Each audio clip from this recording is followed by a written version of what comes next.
What's up, YouTube? So if you haven't yet seen the video which was recently posted on Reid's channel, I would definitely suggest going and checking that out. Basically, I was challenged to create a full track using just the sample and Bitwig devices.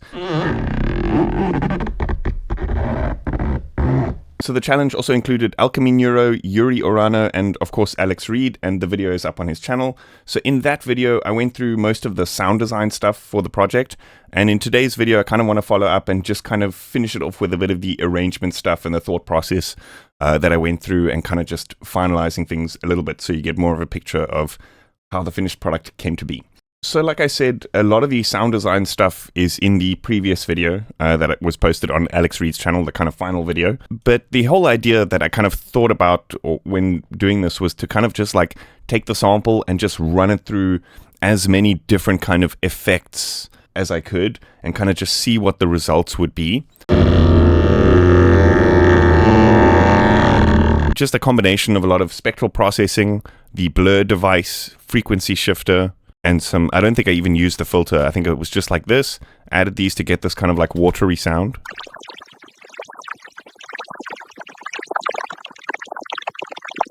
So the whole idea, like I said, was to just kind of like overprocess and then create samples that I could then load into Bitwig Sampler and use as like a granular or wavetable synthesizer. So one of the results was a bass that I made using the sampler in cycles mode, which is basically like a wavetable.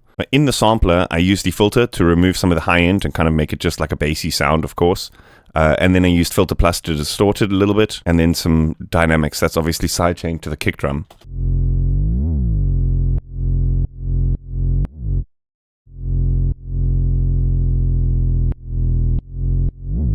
So my whole thought process was to kind of create like a bunch of different layers and then kind of render those as a new sample, which I could then use as like the main sort of sections in a track. So usually when I'm producing a track, I kind of like layer things, like I'll have a bass doing a thing, I'll have a synth doing a thing, and all that kind of stuff. But with this, I kind of wanted to take a different approach. I kind of wanted to make it feel like all those different layers were just a single instrument. So like one sound has low frequencies, mids, it's wide, it's got texture and all that kind of thing. Just sound like sort of one sound in the arrangement, if you know what I mean. So what I did is I kind of like took that original sample, processed it a bunch. So here, for example, the sampler is set to textures mode. So it's kind of like a granular synthesizer, and that's kind of creating some textures here.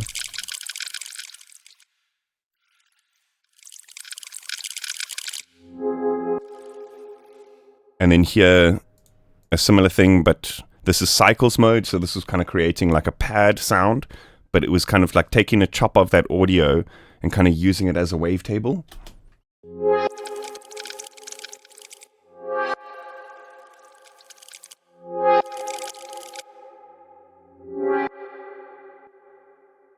I think this is the sort of pad that I created for that as well, in that layer.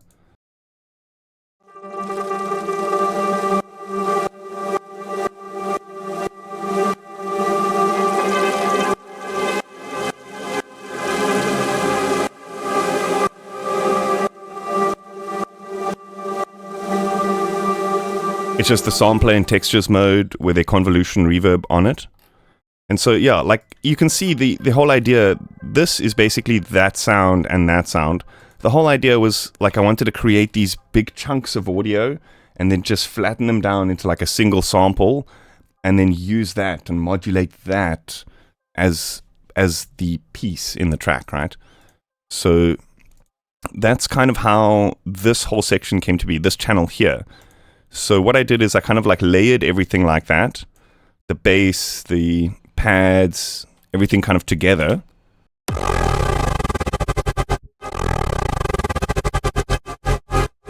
And then added this kind of gated pattern, right? So here we can actually turn this off so you can hear what that like whole layer sounds like.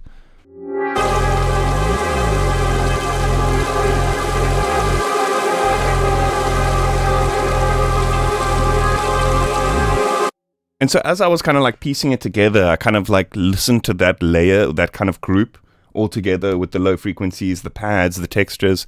And I was like, that's it, you know, that's all we really need, you know, just that and a beat. And it's like a full track, basically, because full frequency, nice and wide, and just a beat. And then we can kind of like articulate that in various ways to create different grooves and that kind of thing, right?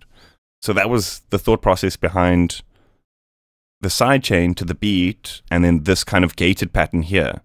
So the gated pattern is kind of controlled by this LFO, which is in the project modulations. So I can basically send it to anywhere else in the track. So if, for example, we wanted some percussion thing or some other thing to be modulated at that same pattern, we could do that, right? I don't think I did end up doing that. I think I ended up putting it all in a single group, if you know what I mean. But I just left it there in case I wanted to, you know what I mean? And then what I ended up doing is bouncing it to an audio file. So here we can actually see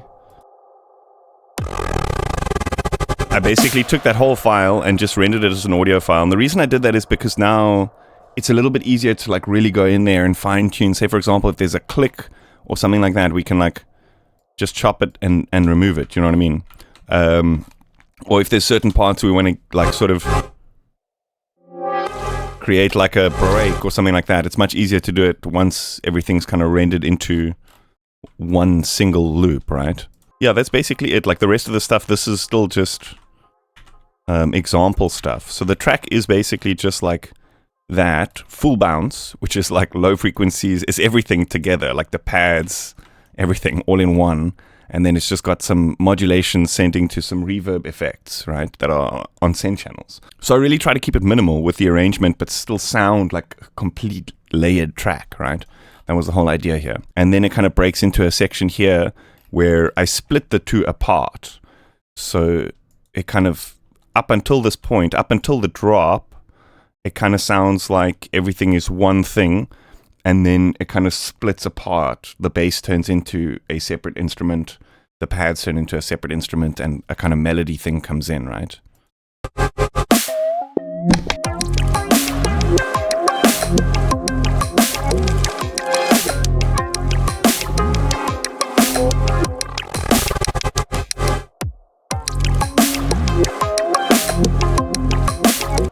But there I just ended up using that same bass sound, except I kind of removed it from the layer, just rendered it out as a loop.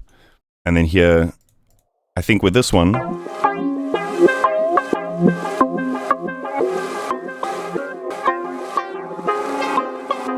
that was made with that lead that I showed you that was doing the chords earlier on, the one that I used the cycles mode in the sampler for. And then I just created a sort of more sequenced arpeggiator-like pattern for that, and changed up the drum beat.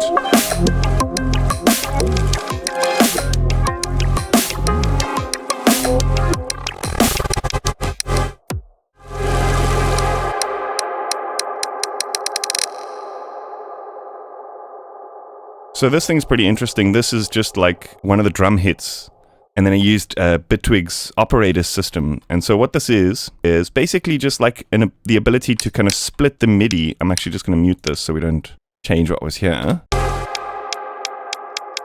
And then you can kind of say, I want it to be split into 24 splits. And then you can kind of change the balance rhythmically. So if you wanted to do a decrescendo, you could kind of balance it that way, or a crescendo, you could kind of balance it this way.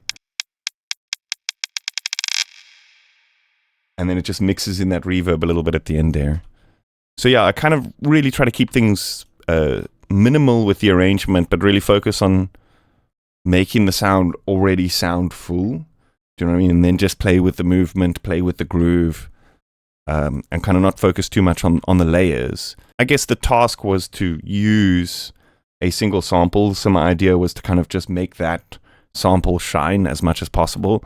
And so I didn't want to hide it among layers and layers and layers, even though it's completely overprocessed and unrecognizable from the original. I kind of wanted to stick to the original concept of just the sample, you know what I mean? So yeah, that's about it. One of the other cool things I think about using the audio file is that, you know, now say, for example, we want to take this into more of a, you know, at the moment it's like a challenge. It's not really a full track. I'm probably not going to release it because it's not quite long enough for a full track, right? So if we wanted to kind of re-engineer this into a different track, we could just take the sample, drag it and drop it into a new track or a new project or something like that, and kind of rework the same idea, but with a fresh perspective or something like that, maybe not limiting yourself to particular instruments or something like that. So yeah, to sum it up, I think I would probably say the most used devices was definitely the sampler track, obviously because it's got the granular mode, it's got the wavetable mode, it's got multi-sampling. You can kind of create things that are polyphonic, so really lush pads and atmospheres just with the sampler track. I really went all out and just kind of focused on trying to push the sampler in Bitwig to its sort of utmost potential, right? I also used a lot of the spectral processing stuff to really kind of extract the textures from the original sample so that it wasn't as recognizable. The spectral stuff is really cool because it kind of, especially like the frequency split and the harmonic split, because you can kind of extract individual tones from a source that might be quite noisy. So once you do that, you kind of making it sound a little bit more colorful or a little bit more harmonic. And if you kind of repeat the process, it gets more and more extreme. And then throw that into a granular synth, and you kind of turn something that was very white noisy into something that has a lot of harmonic content. And from that, you can create really lush pads and atmospheres and that kind of thing. So that was really, I guess, the thing that I kind of dived into with this challenge.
So yeah, I think that about sums it up. Again, like I said, I was really trying to be minimal and try to focus on the movement of the final sound in the arrangement and not too much about hundreds of different layers and channels and that kind of thing, because I think often we can get lost in the production process of like, what's the next synth that I need to add? What's the next this that I need to add? When there's already so much stuff often in our projects that we can just bend and morph and turn into new things and process and just experiment with to try find new ideas. So anyway, yeah, I think that about sums it up. Huge thanks to Alex for having me on the channel and challenging me to this challenge. I really enjoyed it. So yeah, let me know your thoughts in the comments. I hope you enjoyed that. And if you haven't yet, please consider hitting that like button and subscribing to the channel. And I will see you guys next time. Cheers.